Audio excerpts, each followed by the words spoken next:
हरे कृष्णा, राधे राधे। स्वागत है आप सभी का गोविंद भजो चैनल पर।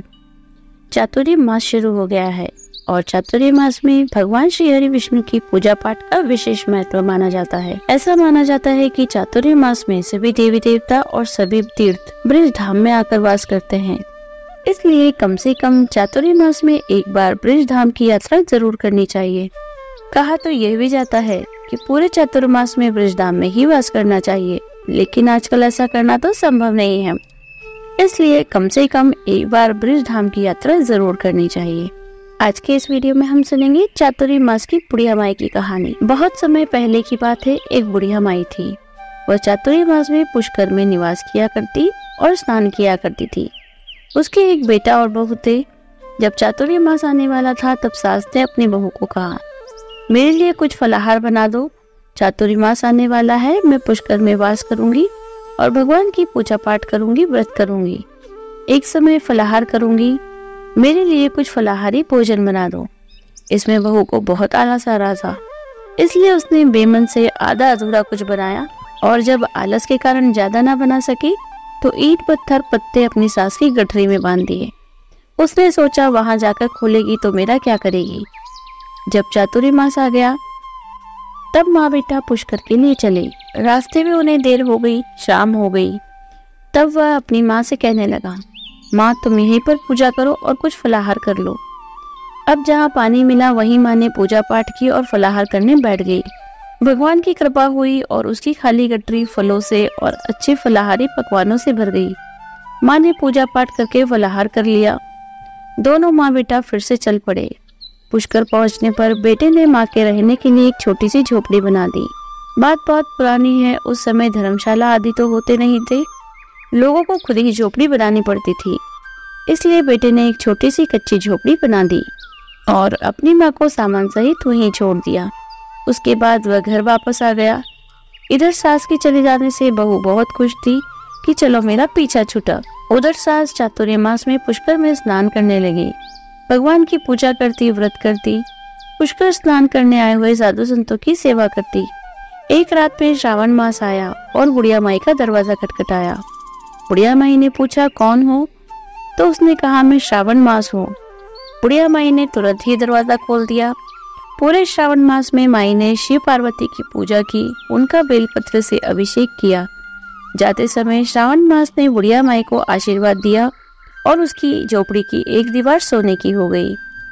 पीछे भाद्र मास आया तो उसने भी दरवाजा खटखटाया। दरवाजा खोलने को कहा। बुढ़िया माई ने पूछा कि कौन हो, तो उसने कहा मैं भाद्र मास हूँ। बुढ़िया माई ने दरवाजा खोला, सत्तू बनाकर कजरी तीज मनाई। भाद्रपद मास ने भी बुढ़िया माई को खूब आशीर्वाद दिया। झोपड़ी की दूसरी दीवार भी सोने की हो गई। बाद में अश्विन मास आया तो उसने भी दरवाजा खोलने को कहा। बुढ़िया माई ने दरवाजा खोला, पितरों का तर्पण कर ब्राह्मणों को भोजन कराया, श्राद्ध किया। नवरात्रि में दुर्गा को अखंड ज्योति जलाकर प्रसन्न किया, दशहरा मनाया। अश्विन मास ने भी जाते समय प्रसन्न होकर तीसरी दीवार को भी बहुमूल्य रत्नों से जड़ित कर दिया। बुढ़िया माई को सदा प्रसन्न रहने का आशीर्वाद दिया। सबके बाद कार्तिक मास आया, तब उसने दरवाजा खोलने को कहा। बुढ़िया माई ने दरवाजा खोला और बड़े प्रसन्न मन से कार्तिक स्नान किया, दीपदान कर दिवाली मनाई, गोवर्धन पूजा की, भैया दूज मनाई, फिर आंवला नवमी मनाई। कार्तिक मास ने भी जाते समय बुढ़िया माई को आशीर्वाद दिया।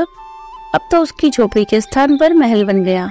बुढ़िया माई गरीबों की सेवा करती, भजन कीर्तन में अपना समय बिताने लगी। बेटा अपनी माँ को लेने आया तो माँ और झोपड़ी को तो पहचान ही नहीं पाया। पड़ोसियों से पूछा तो उसने कहा कि बेटा यही तेरी माँ है। बेटा माँ के चरणों में गिर गया और बोला, माँ घर चलो। सारे सम्मान के साथ, खूब धन के साथ, हाथी घोड़ों के साथ वह अपनी माँ को लेकर घर आ गया। सासू माँ के ठाट बाट देखकर बहू के मन में बहुत लालच आ गया। उसने सोचा मैं भी अपनी माँ को पुष्कर छुड़वाऊंगी और उनसे भी चातुर्य मास का स्नान कराऊंगी। अगले साल चातुर्य मास आया तो उसने अपने पति से कहा कि मेरी माँ को भी पुष्कर छोड़ कर आओ। तो उसका पति अपनी सास को भी पुष्कर छोड़ आया। परंतु बहू की माँ की तो धर्म कर्म में बिल्कुल भी रुचि नहीं थी। 4 समय भोजन करती, दिन भर सोती। चारों मास आए और दरवाजा खटखटाए और चले गए। जाते समय झोपड़ी गिर गई। बहू की माँ गधी की योनि में चली गई। क्योंकि औरत तो लक्ष्मी का रूप होती है, उसे लक्ष्मी की तरह चंचल होना चाहिए। भगवान की पूजा करनी चाहिए, अतिथि का सम्मान करना चाहिए और दान पुण्य करना चाहिए। जब चातुर्य मास संपूर्ण हो गया तब बहू ने कहा, मेरी माँ को ले आओ। जब जमाई सास को लेने गया तो वह कहीं नहीं मिली। लोगों से पूछा तो उन्होंने बताया कि तुम्हारी सास धर्म कर्म तो कुछ करती नहीं थी, दिन भर खाती और सोती थी, जिससे वह गधी की योनि में चली गई है। अब वह उसी गधी को बांधकर घर ले आया। पत्नी ने पूछा, मेरी माँ कहाँ है? तब वह कहने लगा, यही तेरी माँ है। बहू के लालच की वजह से उसकी माँ गधे की योनि में आ गई थी। बड़े बड़े विद्वानों से, ब्राह्मणों से, ऋषि मुनियों से पूछा तो उन्होंने बताया कि तुम्हारी सास के स्नान के पानी से स्नान कराने पर ही उसे वापस मनुष्य की योनि मिलेगी। तब उन्होंने ऐसा ही किया। तब उसकी माँ पुनः मनुष्य की योनि में आ गई। हे दामोदर भगवान, जैसा बुढ़िया माई को दिया वैसा सबको देना, जैसा बहू की माँ को दिया वैसा किसी को ना देना। कहते सुनते हुकारा भरते सबको देना। बोलो राधा दामोदर भगवान की जय। यदि आपको वीडियो अच्छी लगी हो तो लाइक कीजिए, शेयर कीजिए, कमेंट कीजिए। यदि आप चैनल पर नए हैं तो चैनल को सब्सक्राइब कर लीजिए, बेल आइकन को प्रेस कर दीजिए, जिससे नए वीडियोस की नोटिफिकेशन आपको तुरंत मिल जाए। मिलते हैं ऐसे ही अगले वीडियो में। हरे कृष्णा, राधे राधे।